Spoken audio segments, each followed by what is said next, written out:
Molly Jo Rosen, this is Jared Horick, and welcome to Horse Racing Nation's preview of the Indiana Oaks and the Indiana Derby coming up this Saturday at Indiana Downs in Shelbyville, Indiana. Morning line-wise, it's a Baffert double with 50 Shades of Hay and Power Broker, your early favorites. Jared, starting with the Oaks, you have to like a horse who has run well over more of a bullring-style track like 50 Shades of Hay when she freaked in the Iowa Oaks 2 starts back. Is there really anybody in this field that can go with her? She looks pretty tough, and from a class standpoint as well. She's faced Princess Somar, she was second. She ran into Beholder a couple times earlier this year in Southern California, finished behind that one. When she's gotten away from those fillies, she's been able to win, and she's shipped and done well, so she does look tough to beat here. You and I were both taking a look at Oscar Party, drawn to the outside. There's a filly going from turf to bull ring dirt. She does look interesting in here, if she can handle the surface, and she does have some positional speed, at least on turf. She has shown the ability to not fall too far back, and that's going to be the key. It seems like in these Indiana Downs routes, you at least want to be within striking range throughout, and she will probably sit a decent trip, and she's going to offer some value on that surface switch. And there are a couple of other shorter priced fillies in there, Sanine Girl and Pure Fun as well.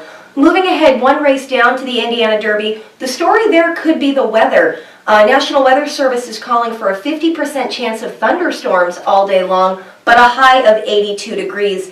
Weather or a wet track may not really matter when you consider that Edge of Reality and Uncaptured, who were 2/3 of the trifecta in the Smarty Jones at Parks last month, show up here, and Power Broker, whose best races this year, one was on a sealed muddy track at Churchill, the other was on a slightly wet Belmont surface. Track-wise, mud may not matter here. It might not. Maybe Uncaptured would want a fast track. He did finish third there last time in the Smarty Jones, but I don't think it's going to affect a horse like Edge of Reality. As you mentioned, Power Broker. And speed does well, as we just said about the previous race, that it's mile and 16th distance. You want to be within striking range, and sometimes when the track's wet, if you can get out there and stop the mud from getting kicked on you, that's a good thing. And speaking of speed, Power Broker pretty much has to go. Who else is going to be out there on the lead with him? Well, probably Edge of Reality. He's drawn well towards the inside. He likes to show speed. He should be out there. A Ruler of Love is another one that likes to be up on the pace. As you mentioned, Power Broker is going to be close. Maybe Bad Hombre is another one that's capable of showing speed. A Bradester stuck towards the outside. He might be forced to go a little bit so he doesn't get hung out too wide. Speaking of outside posts, we do know that Midnight Taboo will not run. Micromanage gets to drop one spot down. Ground Transport for Stidham draws in. There's a couple of lightly raced horses, and I'm going to include Ground Transport in there. You mentioned Bradester. What do you make of experience versus less seasoning this late in the season?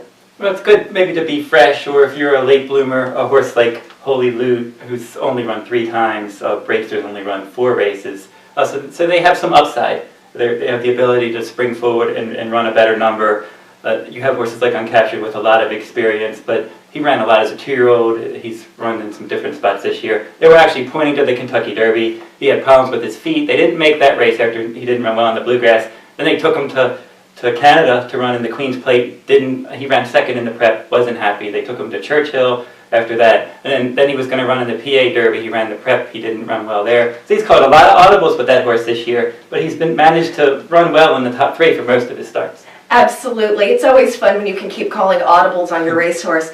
I want to remind you the Indiana Oaks runs at 6:05 p.m. Eastern on Saturday, the Indiana Derby at 6:50. For more news and information, you can always check horseracingnation.com, and for great tournament action all day long, check out derbywars.com.